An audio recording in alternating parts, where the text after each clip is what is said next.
Okay, I notice a lot of people have used these Unger tips and they normally just put it on a straight pole. They never put it on an angle adapter or anything, or they put it on the end of the angle adapter. And you can see here what we've done is we've put it on the angle adapter itself, and you can see here where we've folded it down so we can put the tip on. Now we get one of these and we get a wood rasp, just a wood rasp, and we rasp it round until we get that size, like that.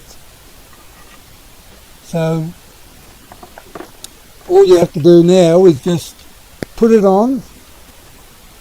Once it's fitted on, get it where you'd like to have it, and you put a screw here, screw or pop rivet or whatever to hold it there, and that way you've got an angle adapter. You can put it on an angle, you can even have it straight. So I think it'd be a bit more convenient when you're using squeegees and scrubbers, etc. And well, I suppose that's about it.